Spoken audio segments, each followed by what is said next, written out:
Bien, bonsoir, bonsoir à toutes et tous. Merci de nous rejoindre et de nous rester fidèles, surtout pour ce dernier rendez-vous de cette édition de nos dîners littéraires ici à la Maison de la Francité.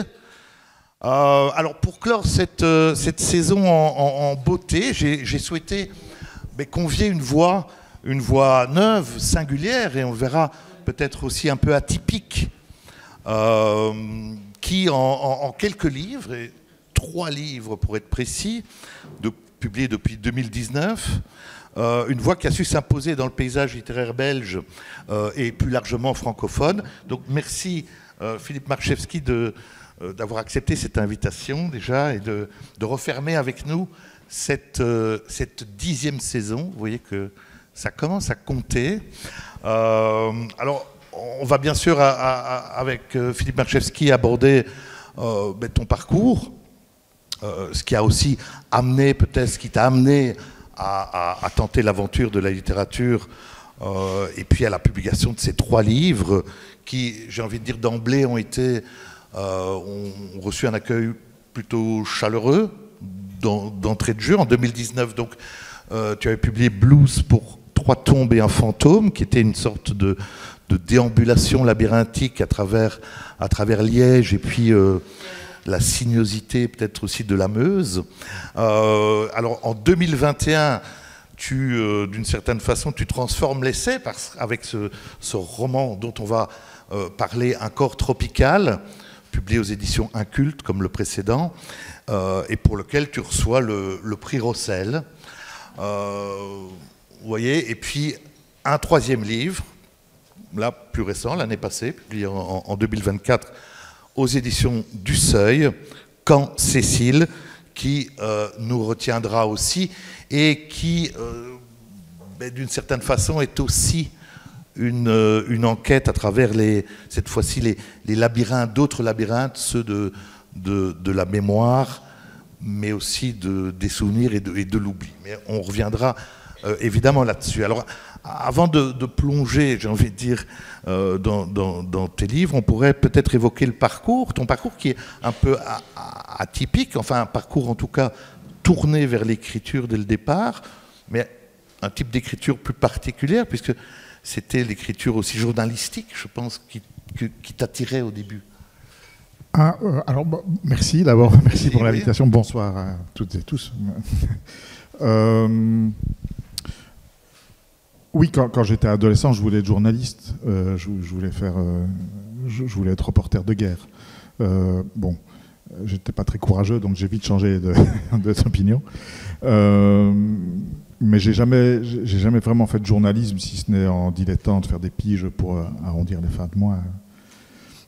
Non, j'étais scientifique à la base, donc l'écriture que je pratiquais au début de ma vie professionnelle, en tout cas, c'était une écriture scientifique. Donc c'est pas du tout attirant, pas du tout sexy. C'est assez différent, même s'il y a des parentés, mais l'écriture journalistique, j'ai jamais vraiment pratiqué de façon professionnelle avant. Oui, voilà. Un souhait, ou bien en tout cas oui, très tôt, je veux dire, il y a eu une appétence pour l'écriture. Oui, tout à fait, oui. Bon, effectivement, mais donc pas fictionnel à ce moment-là, non plus après dans le domaine scientifique, puisque c'était dans le domaine de la... C'est la neuropsychologie cognitive, donc je travaille sur les lésions cérébrales et les hallucinations, donc c'est différent. C'est très différent. Oui, il y a une parenté, mais oui. On y reviendra peut-être. Mais donc après, il y a ce parcours. Il y a le moment où tu décides de devenir libraire à Liège. Oui, c'est-à-dire que j'étais chercheur au Fonds national de la recherche scientifique. J'avais fini ma thèse, j'avais le 2e contrat dans la recherche qui s'appelait à l'époque, qui s'appelle peut-être toujours comme ça, chargé de recherche. Et je m'ennuyais profondément sur mon sujet d'étude. Je me suis dit, je vais faire autre chose. Et je ne sais pas trop pourquoi. J'ai toujours écrit, j'ai toujours écrit depuis l'enfance, disons. Mais j'ai pas eu le besoin ou la sensation d'avoir envie de publier nécessairement, mais pour quand même rester proche du livre, je me suis dit je vais ouvrir une librairie, ce qui est une bêtise sans nom, mais parce que c'est probablement le métier où on est le plus proche du livre et on lit le moins, donc c'est absurde, mais en tout cas où on lit le plus mal probablement. Et j'ai fait ça pendant 16 ans, oui. Et j'ai revendu mes parts dans ma librairie en 2018. Voilà. Ok. Et donc, mais alors tu dis effectivement pour la lecture, peut-être que le métier de libraire n'est peut-être pas le meilleur métier, mais malgré tout, la librairie t'a permis aussi de faire des rencontres, des rencontres. Alors pour l'écrivain, en tout cas le futur écrivain. Oui, j'exagère un peu en disant que c'est le métier où on lit le moins. Je pense que c'est vraiment un métier où on apprend à lire autrement. Voilà, parce que avant d'être libraire, ça m'arrivait jamais de ne pas terminer un livre. À partir du moment où j'ai été libraire, j'ai appris vraiment à laisser tomber un livre après 10 pages si ça se passe pas. Donc, parce qu'on est enseveli, évidemment. Mais par contre, l'avantage de ça, c'est que ça donne une ouverture sur beaucoup d'écritures différentes, beaucoup de langues, de pratiques littéraires différentes. Et puis, oui, en effet, moi, ça m'a fait rencontrer beaucoup de gens et aussi, ça m'a permis de mieux comprendre ce que moi, je voulais faire dans l'écriture. Voilà. Et ce que je ne voulais pas faire, surtout. Oui, c'est ça, parce que en tant que libraire, tu es confronté évidemment à tout type de structures narratives, etc., qui t'ont permis peut-être aussi de... Ça permet de comprendre, enfin en tout cas moi, ça m'a permis de comprendre ce qui m'intéressait dans l'écriture, ce qui m'intéressait dans le travail de la langue, plus que dans la narration elle-même, qui n'est pas le truc qui me passionne le plus. Mais surtout, ça m'a permis de voir, oui, tout ce qui, de pouvoir structurer ce qui me déplaisait, voilà, et de pouvoir, en conséquence, trouver un chemin qui me convenait à moi, voilà, dans l'écriture, parce qu'on est forcément confronté à des dizaines et des dizaines d'éditeurs différents, de pratiques éditoriales, de pratiques d'écriture, de conception même de ce que c'est la littérature, et aussi d'être confronté au retour du public, de savoir comment ils réagissent à telle ou telle chose, d'être la plupart du temps assez désespéré d'ailleurs par la confrontation entre ce qu'on a vraiment envie de défendre et ce qu'on arrive à vendre. Et voilà, ça m'a permis moi de me structurer jusqu'au moment où je me suis dit bon là, j'ai fait le tour de cette relation de conseil, parce que j'en faisais plus en fait, hein, parce que quand la librairie est devenue un peu grosse, au bout d'un moment j'étais plus en librairie, j'étais dans un bureau à faire de la comptabilité, de la gestion et du management, et c'était plus du tout un travail de libraire en fait, c'était un travail de gestionnaire. Donc là on est encore plus loin des livres et de l'écriture. Et alors, je parlais de rencontres. J'ai lu dans un entretien que tu avais donné, il y a quand même eu des proximités avec certains auteurs qui sans doute étaient un peu de ta famille. Je pense à Chevillard, avec qui tu as eu, qui est un auteur, peut-être un petit mot autour d'Éric Chevillard pour ceux qui ne connaissent pas, autour de un peu une des locomotives des éditions de Minuit. Dans la dernière génération des auteurs, enfin, la presque dernière génération des auteurs publiés par Jérôme Lindon, pour moi c'est vraiment un des auteurs les plus importants. C'est quelqu'un qui ne raconte pas d'histoire, qui raconte quelque chose à travers la langue, à travers la recherche formelle, avec beaucoup d'humour. Alors évidemment ça rencontre pas un public très, très vaste, mais pour moi c'est un des auteurs les plus importants en langue française contemporaine. Éric Chevillard. Chevillard, oui. Mais alors, il y a des rencontres aussi avec d'autres auteurs, avec Mathias Sénard, je pense. Oui, mais alors ça c'est vraiment le groupe inculte. Il se trouve que le groupe inculte... c'est Les éditions Incultes. Hein, ouais. Alors oui, c'est une émanation, les éditions, c'est une émanation du groupe, mais au départ, le groupe Inculte, c'est une revue littéraire qui voulait essayer de faire une revue littéraire, à la fois littéraire et philosophique, un petit peu contemporaine et moderne à l'époque. Et le groupe et la revue s'est constitué à peu près au moment où j'ai, moi, fondé ma librairie. Donc, assez rapidement, c'est des gens de ma génération, on a les mêmes références, les mêmes goûts pour la plupart, on a pour beaucoup le même background, pour le dire avec un très vilain mot. Et donc, on s'est fréquenté assez vite, quoi. Voilà, moi, je les ai invités à Liège assez tôt dans leur parcours, et on a sympathisé. Donc, une partie probablement aussi de mes goûts se sont formés aussi dans des discussions avec eux. Le premier livre, par exemple, c'est eux qui m'ont demandé si j'avais quelque chose à leur proposer, parce qu'ils voulaient relancer la revue sur le thème de l'écriture contemporaine de la ville.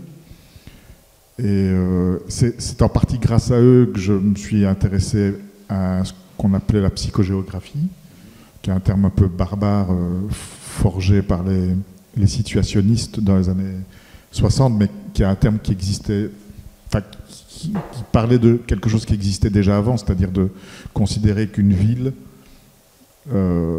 n'existe pas en tant qu'objet brut, matériel, mais elle existe à cause des états d'âme et qu'on projette à l'intérieur. Je caricature très fort la psychogéographie en disant ça, mais... Et donc, ils voulaient relancer une revue avec un numéro sur l'écriture de la ville. Et ils m'avaient demandé si j'avais une idée, un texte à leur proposer. Et ça faisait longtemps que je voulais écrire quelque chose. Vous savez qu'à Liège, on a notre petite mythologie qui nous rassure, en se disant qu'on est une ville méditerranéenne, qu'on est tourné vers le sud, qu'on est la ville du sud en Belgique. Enfin bon, on se monte le col comme on peut, hein. Enfin, on n'a pas besoin de ça à Liège, on se monte le col très facilement, mais c'est une façon de se monter le col.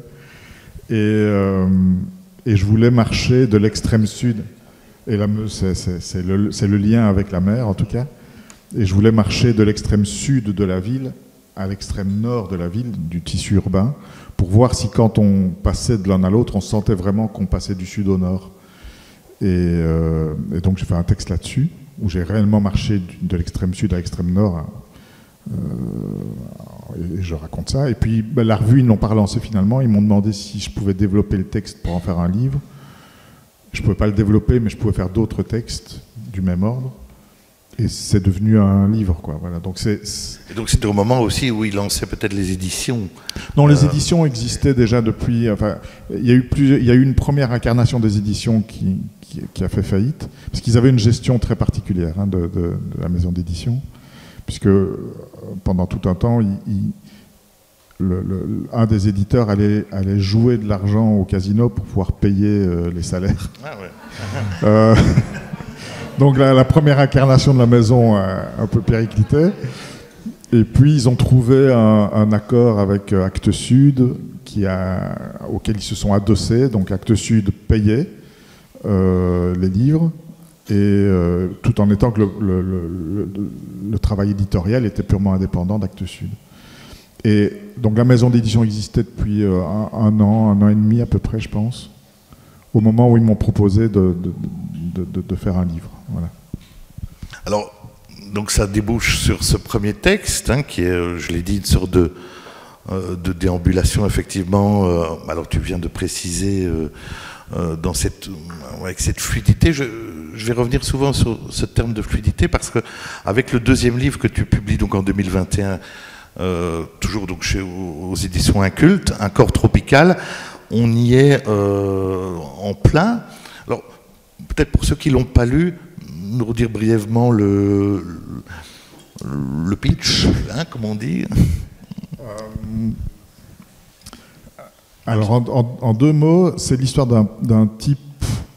Alors, c'est un roman d'aventure. Je voulais écrire un roman d'aventure dans le monde contemporain, mais en utilisant tous les codes du roman d'aventure classique.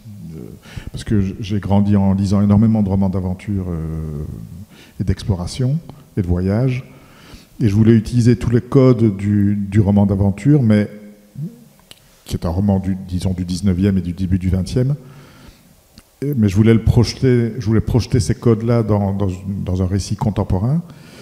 Et donc le personnage est un type qui n'a aucun rapport avec l'aventure, qui a un travail de bureau qui l'ennuie, qui a une vie familiale qui n'est pas très satisfaisante non plus. Et un jour, on lui demande de porter des documents à une cliente dans une ville où il ne va jamais. Et cette cliente est assez froide, assez distante, et pendant qu'elle le fait patienter dans la salle d'attente, il voit par la fenêtre de la salle d'attente une piscine tropicale du genre Center Park. Et il y a quelque chose qui l'attire, les tropiques, l'imagerie des tropiques, la chaleur, les vagues, l'eau chaude. Et il va progressivement se prendre d'une sorte de passion pour la piscine tropicale et se découvrir une sorte d'imaginaire exotique, tropical, mais complètement immature, parce que voilà, c'est comme un imaginaire tropical comme on peut le reproduire dans une piscine de tourisme comme ça. Mais de fil en aiguille, la cliente, il va faire plusieurs fois des livraisons à cette cliente, et de fil en aiguille, la cliente va lui demander s'il serait d'accord de faire une livraison, de livrer une petite valise, sans poser de questions, sans rien savoir ce qu'il y a dans la valise, de livrer cette valise à Madrid. Et comme il est un peu pas désœuvré, mais qui s'ennuie un peu dans sa vie, et qu'en même temps il a commencé à s'ouvrir vers cet imaginaire exotique, il accepte. Et puis de là, il va être projeté ailleurs encore, et il va être confronté à la réalité des tropiques de façon beaucoup plus brutale que ce que pouvait laisser supposer une piscine avec des toboggans. Alors, voilà, donc ça c'est l'intrigue. Mais après, il faut effectivement parler de la langue. Et moi, ce que je trouve très impressionnant dans ton livre, c'est justement, plus dans l'atmosphère qui se dégage du texte, c'est que il y a ce mélange constant, ce travail sur la langue, ou le mélange constant de sorte de pesanteur tropicale, de moiteur tropicale, mais qui est constamment contrebalancé par des événements un peu presque burlesques, du moins cocasses. Au début, oui. Hein? Au début, oui. Oui, après ça.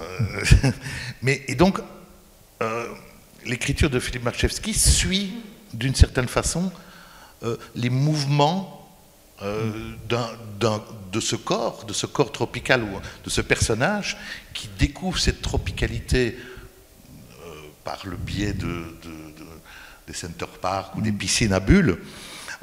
Mais ton écriture, la fluidité de l'écriture permet justement de suivre ce corps. Il me semble que le corps, et tu en as parlé d'ailleurs avec la psychogéographie. Le corps est effectivement peut-être le lien entre les trois livres, cette importance du corps, le corps qui déambule dans le premier, le corps ici immergé mais parfois rejeté aussi comme une marée, et puis le corps, on en parlera dans le troisième, où là le corps est d'une certaine façon absent, mais il est au centre des textes, quoi. C'est-à-dire que pour moi l'idée c'était de prendre ce personnage qui est un naïf, mais pas un naïf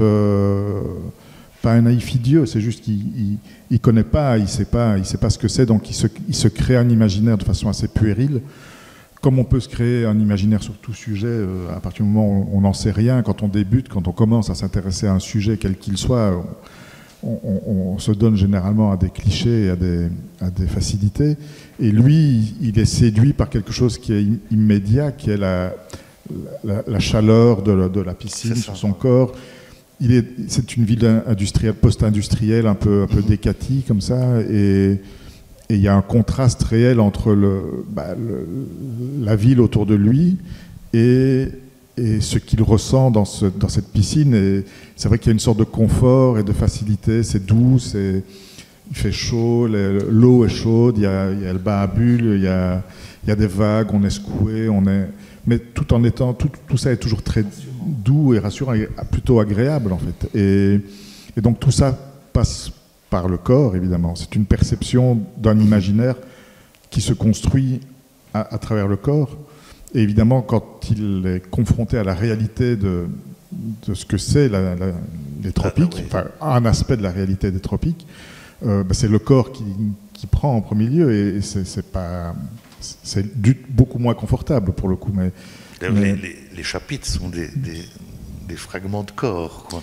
Il y a 4 parties qui sont des fragments. Je vais faire juste une toute petite pause pour vous prier de m'excuser, mais je viens de boire 3 bières d'affilée au café à côté, sans avoir mangé, et donc j'ai peur que mon articulation ne soit pas toujours parfaite. Donc si jamais je bafouille, pardon. Et pourtant, c'était pas des bières bruxelloises.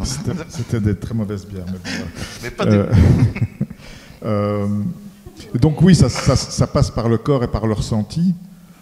Et donc, pour moi, ça me semblait important que l'écriture rende compte à la fois des sensations, soit très sensorielles, mais qu'en plus, elles correspondent à l'écart qui se crée progressivement entre un imaginaire un peu puéril et donc très fleuri, enfin on imagine plein de choses, c'est très, très, très riche, et la réalité qui est plus brutale, et donc les phrases s'assèchent progressivement pour rendre compte de la brutalité dans laquelle il est plongé progressivement. C'est ça, et de ce qu'il imaginait étant cette dose de tropicalité dont il croyait... Qui est un fantasme, voilà. et qui, une fois qu'il est confronté à la réalité, comme tout fantasme, s'écroule petit à petit.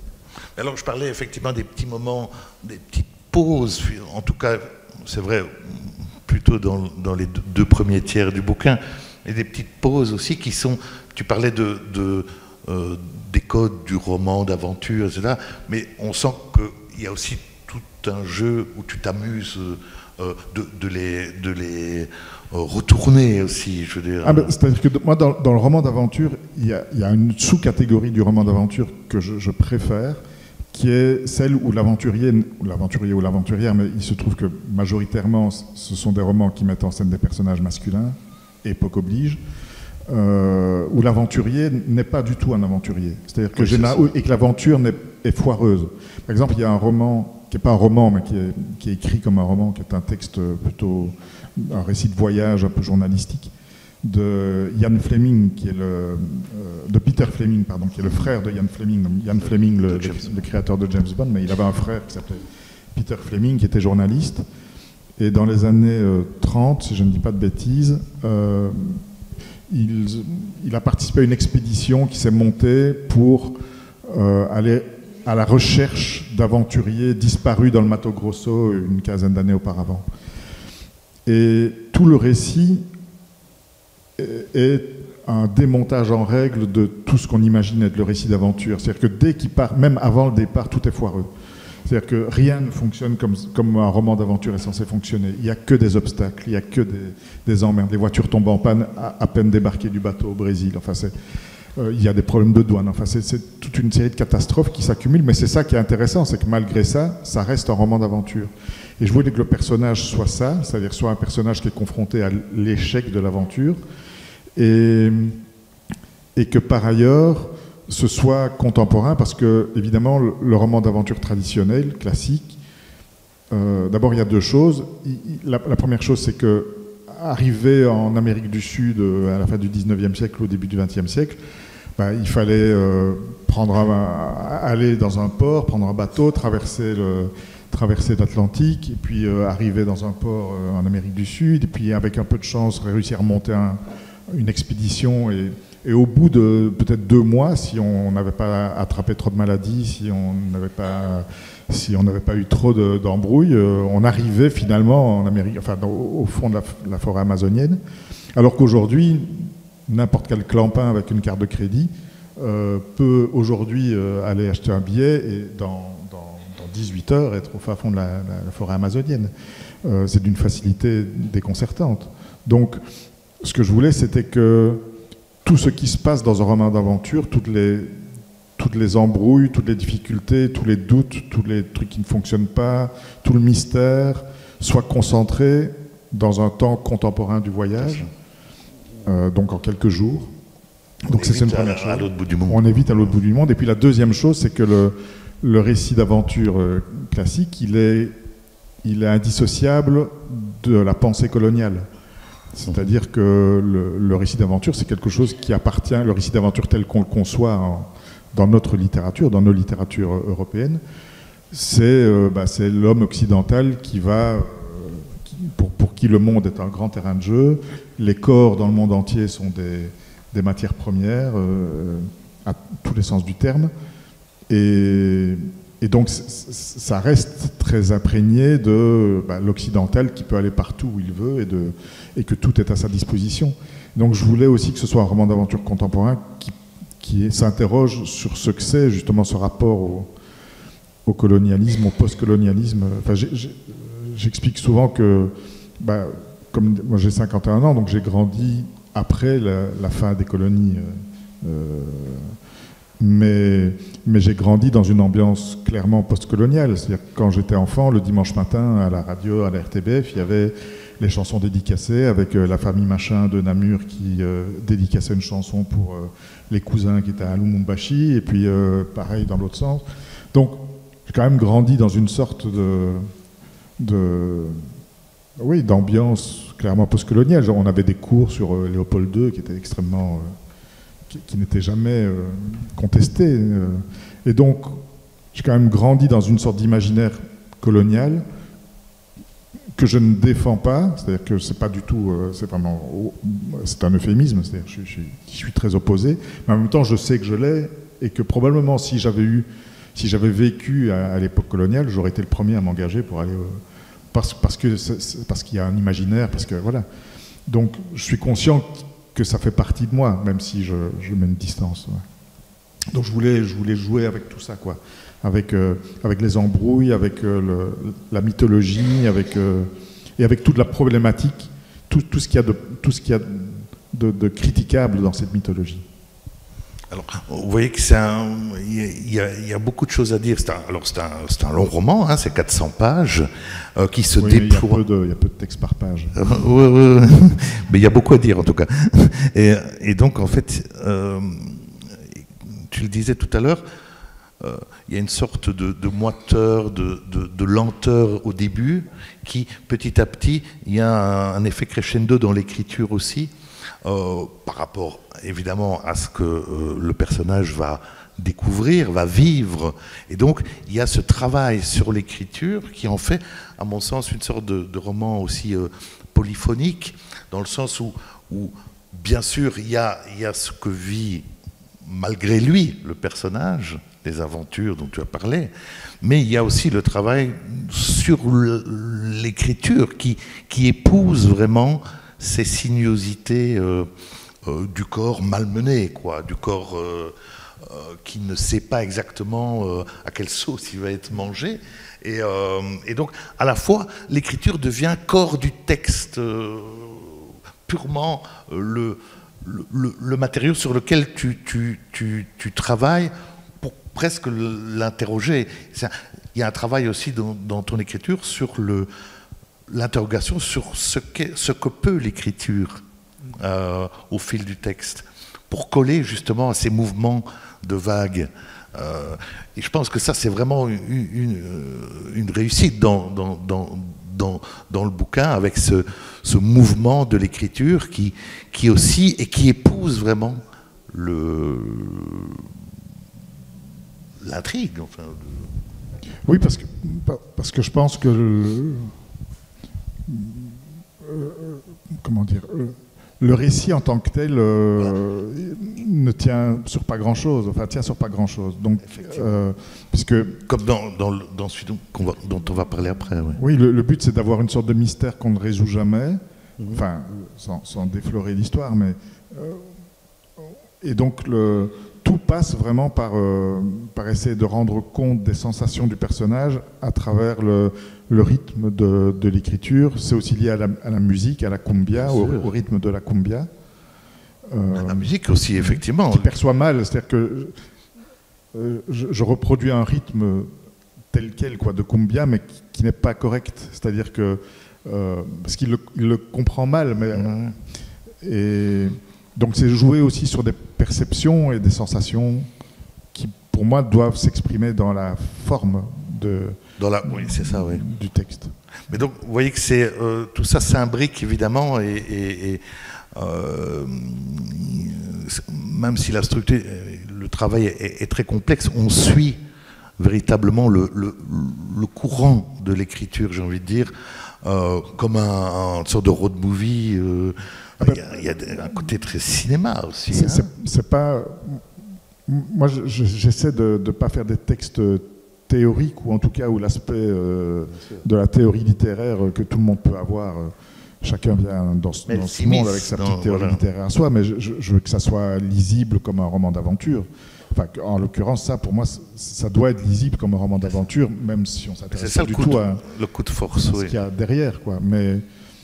Mais par contre, c'est quand même c'est beaucoup de temps passé à le faire, donc moi, je veux quand même m'amuser à jouer à l'écriture, quoi. Voilà. Oui, parce ça, que sinon, c'est quand même une punition de passer des mois à son ordinateur. Mais oui, mais ces moments que j'évoquais un peu cocasses, c'est te permettre aussi sans doute de scander un peu, de poser un peu, de sortir. Parce que c'est vrai que c'est plutôt, disons, moite l'ambiance. Oui, ça doit l'être. Hein. Il suffit d'avoir mis les pieds une fois dans une forêt tropicale pour savoir que la moiteur, c'est quand même... Alors, ça va de soi. Tu nous lis peut-être ici, je sais que c'est au tout début du livre, c'est pour vous donner un peu le rythme de l'écriture. Et je vais jusqu'où ? D'accord. Donc là, il découvre la piscine tropicale et c'est sa première expérience de la piscine tropicale. J'étais descendu par une pente douce dans un bassin d'eau chaude et m'étais immergé. Un léger courant m'avait entraîné tel une tanche dans un ruisseau au long d'un couloir en spirale. Une sensation d'abandon m'avait envahi. Je nageais sans mouvement, j'avançais sans nager et fondais dans l'eau chaude.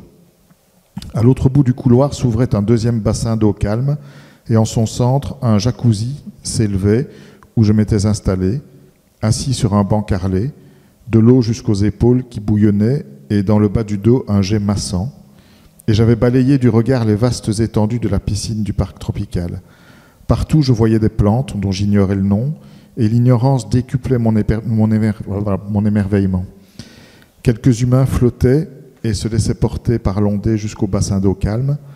Mes pieds se soulevaient parfois du sol sous l'effet des bulles de jacuzzi et le maillot vert à motifs floraux se gonflait d'air, si bien que mon corps tout entier se soulevait à son tour du banc carrelé et je flottais entre deux eaux, assis non nageant, les pores de la peau ouverts par la chaleur de l'eau. Eureka, m'étais-je dit, j'étais bien. Voilà. Pour vous donner une idée du début du roman. Donc, voilà, c'est vraiment un coup de cœur. Alors, vous savez que je lis plutôt pas mal de livres, mais là, c'est vraiment un coup de cœur. Donc, je ne sais pas si vous avez lu Un corps tropical. Si ce n'est pas le cas, il faudra s'y mettre. Mais ce que je voulais... alors, on va évoquer ton dernier livre, Quand Cécile, qui est paru donc l'année passée. C'est 3 ans après celui-ci. Alors, vous voyez qu'il est beaucoup plus court. On pourrait s'imaginer qu'on est dans un autre registre, mais pas tellement. Et c'est ça que je voulais aussi montrer, c'est que ce travail sur l'écriture qu'on vient d'évoquer, il est à l'œuvre ici aussi. On a évoqué la musicalité de l'écriture, on a évoqué l'importance du corps, et c'est encore une fois une sorte, ici aussi, de travail sur ce corps. Alors là, le pitch, il est tout simple, il est facile, je te laisse le faire.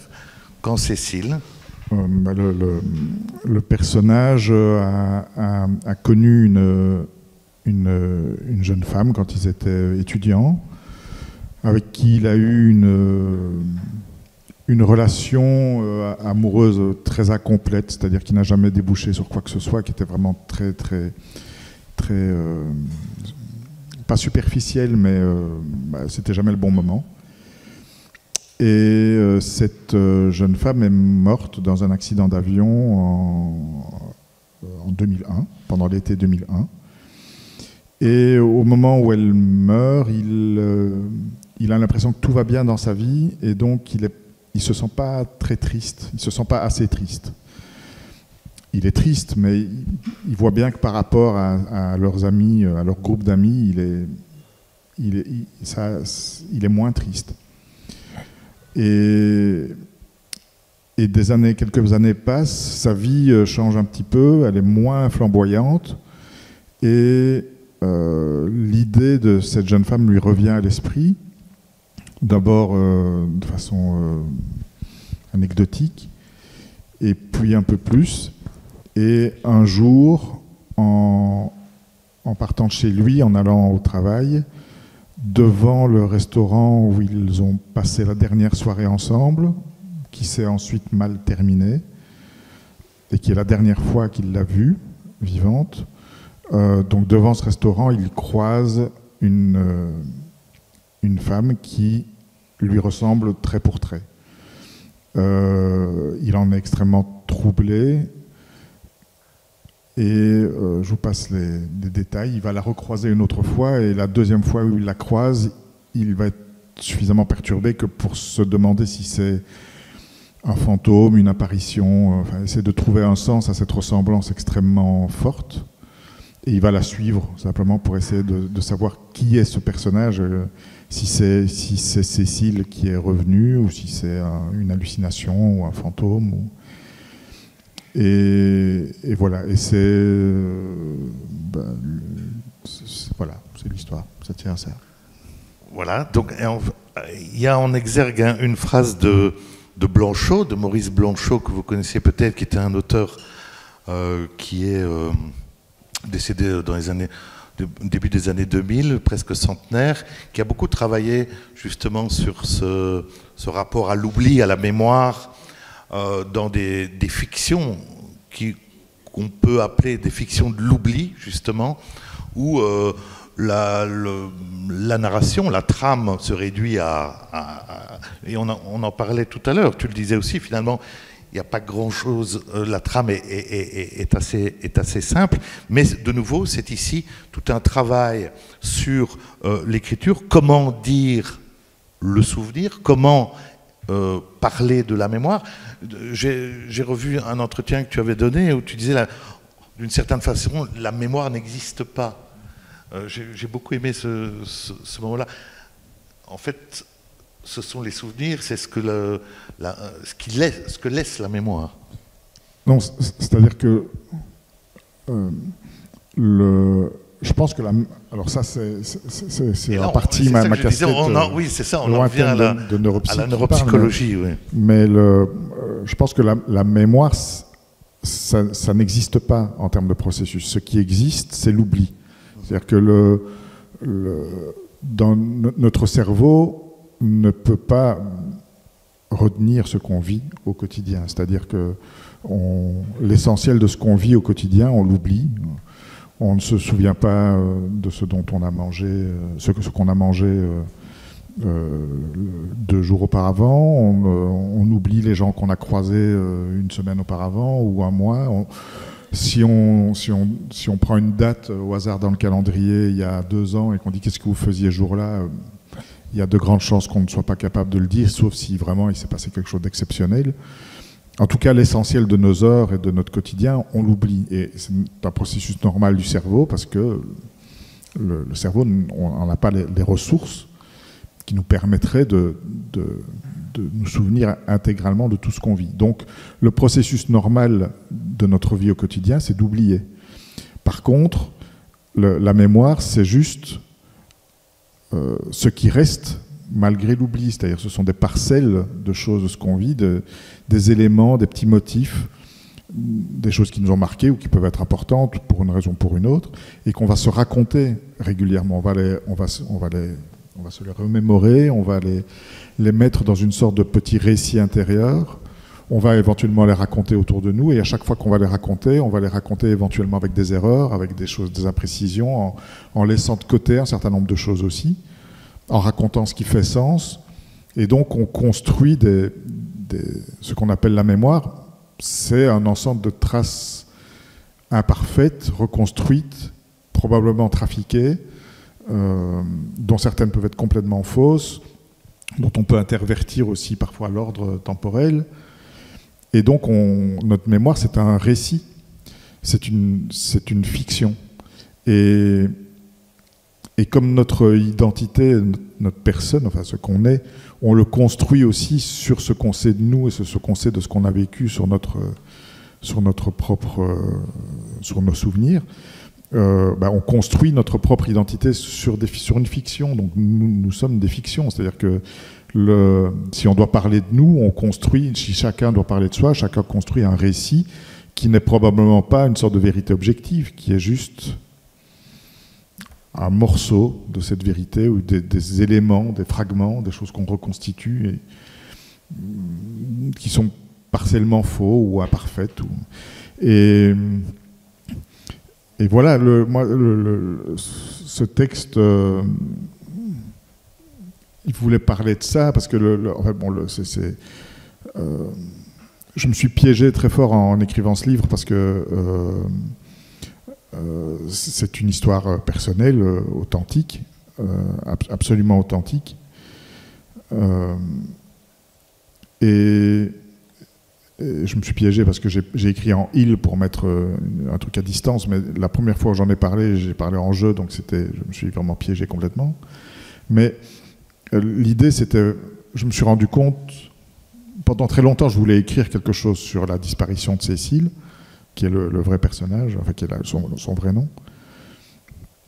Mais je ne savais pas trop comment faire, je tournais un petit peu autour du problème. Et puis, après avoir écrit Un corps tropical, j'ai fait une demande de bourse pour un autre roman sur lequel je suis toujours en train de travailler. Et vous savez, pour avoir une bourse d'écriture, on fournit un extrait. Donc j'ai vite écrit 10 pages. J'ai eu la bourse, mais je me suis vite rendu compte que j'avais mis trop de trucs dans le projet. Enfin, le projet que j'avais fait allait me demander un gros travail de documentation et de recherche. Et donc que je n'allais pas écrire pendant tout un temps. Et je me suis dit, c'est peut-être le moment d'essayer d'écrire quelque chose pendant que je faisais la recherche sur le roman sur lequel je travaille, d'essayer d'écrire quelque chose autour de Cécile. Et je me suis rendu compte que le temps avait déjà tellement passé, depuis, disons que je l'ai écrit en 2022 et elle est morte en 2001, le temps avait déjà tellement passé que je l'avais oublié. J'ai oublié énormément de choses d'elle, mais vraiment, y compris des choses très importantes. Et je me suis dit qu'en fait, c'était plus un texte sur l'oubli de Cécile, et donc comment lutter contre cet oubli ou essayer de sauver des petites choses pour lui donner une sorte de persistance, malgré sa disparition, plutôt que des souvenirs sur sa vie, parce que les souvenirs sur sa vie, ils ont disparu. Voilà. Donc, ça voulait vraiment parler de ça, ça voulait parler de ce que laisse l'oubli, quoi. Ce que laisse l'oubli et comment on fait face à cet oubli. Voilà. Et comment le dire et comment l'écrire. Comment on fait face à cet oubli. Voilà. Comment est-ce qu'on arrive à vivre avec ce genre de souvenirs parcellaires et d'oubli majoritaire. Non. Alors, je peux lire un petit extrait si tu me laisses... que j'ai choisi justement par rapport à ce type d'écriture, où l'écriture est capable aussi, tu l'as dit, de travailler la mémoire, de permettre de recoller des fragments. Blanchot parlait aussi de fragments d'ailleurs, mais aussi de pouvoir à partir de là peut-être inventer plein d'autres, 1000 autres vies. Et il y a un très beau passage qui est un peu plus loin de l'extrait que je vais vous lire, qui est où tu fais une sorte de liste de moments où, en tout cas, Cécile, à différents âges, toutes des sortes de vies possibles qu'elle aurait pu vivre. Et c'est sous forme de liste. Si la mort ne l'avait pas fauché à cet âge-là. Donc ça, c'est un procédé assez étonnant aussi, ce procédé de la liste, mais on y reviendra peut-être un moment. Je vais vous lire juste un petit extrait. Alors oui, il faut dire que il y a de nouveau un flux, puisque c'est quasi une seule phrase. Le livre est construit de cette façon-là. C'est pourtant bien ce que je fais, se dit-il, je cherche à refaire de quelques fibres éparses le fil d'une existence. Un fil solide qu'aucun avion n'aurait pu rompre dans sa chute, aucun feu consumé, un fil que rien n'aurait usé prématurément. Qu'il suffirait alors de tirer pour que Cécile sorte de sa cachette et existe à nouveau, qu'elle marche dans la ville, sente le vent dans ses cheveux, pour que ses yeux blonds et le rose à ses joues ne soient plus des souvenirs, mais qu'il puisse les voir encore, les approcher, sentir le parfum de sa peau dans le soleil, le goût tiède de ses lèvres, et il suffirait alors de tirer sur ce fil pour que la vie de Cécile se déploie comme un éventail de 1000 routes devant elle. 1000 chemins à suivre et 1000 embranchements dans ce seul univers. Un fil que jamais rien ne pourrait couper avant la très grande vieillesse. Un fil qui ferait une vie à raconter, qui serait une histoire, ou 100 ou 1000 histoires.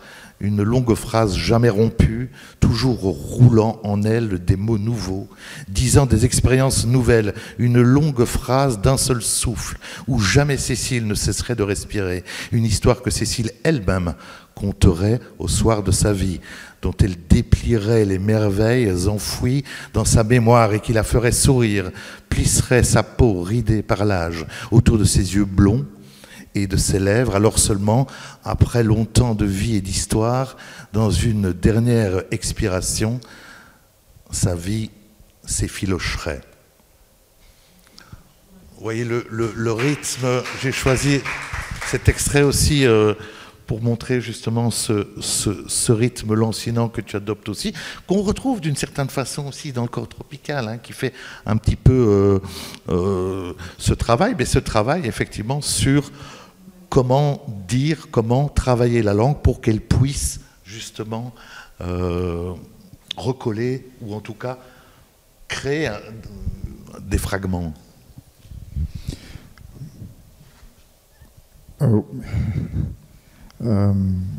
Oui, ce qui était difficile, c'est que vraiment je savais vraiment pas comment faire au départ. Et j'avais essayé plusieurs fois, hein, j'avais même essayé, à une époque je faisais de la bande dessinée, donc j'avais même essayé de faire ça sous forme de bande dessinée, mais c'était ridicule. J'arrivais pas à trouver une façon de parler de Cécile.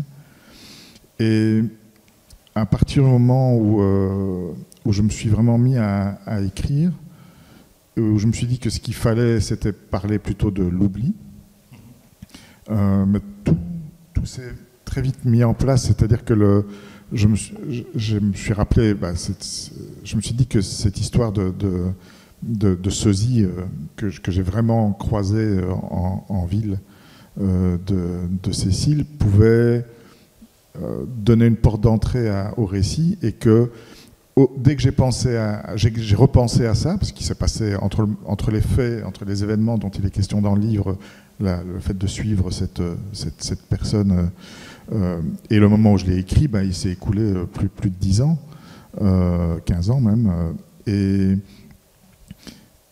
Mais automatiquement, je me suis dit, mais c'est une filature. Une filature, c'est le même mot en français, le fait de suivre quelqu'un, ce qui est le propos du récit, enfin une partie du récit, et en même temps c'est le fait de reconstituer à partir de fibres, de faire un fil. Et donc le fil, c'est le fil sur lequel on tire, le fil de la vie, le fil d'Ariane, pour retrouver le chemin de quelque chose, de ce qui a été perdu. Donc là, tout s'est vraiment mis en place, et à partir du moment où l'idée du fil et de la filature était là, pour moi, ça me semblait évident que le texte devait être un fil.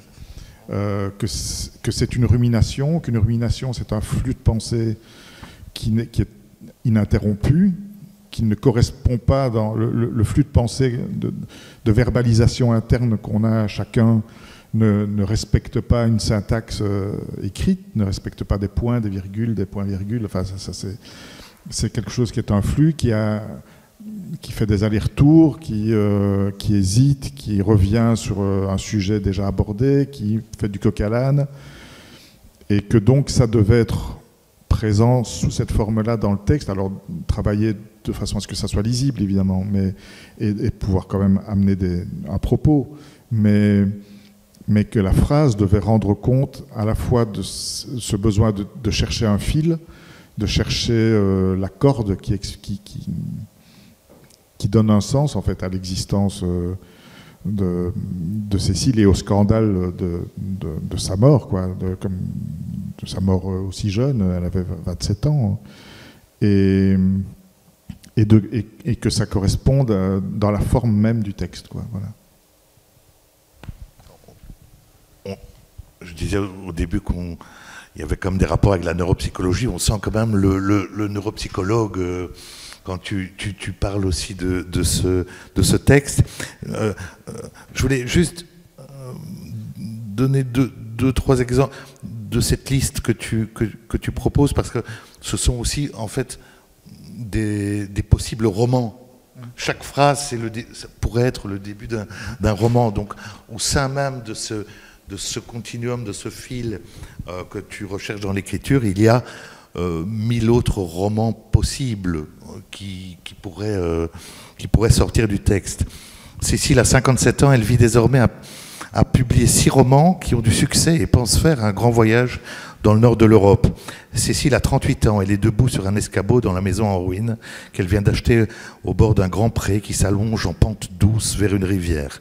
Elle arrache difficilement de grands morceaux de papier peint, défraîchi, et s'encourage en imaginant les fêtes qu'elle y fera bientôt avec ses amis.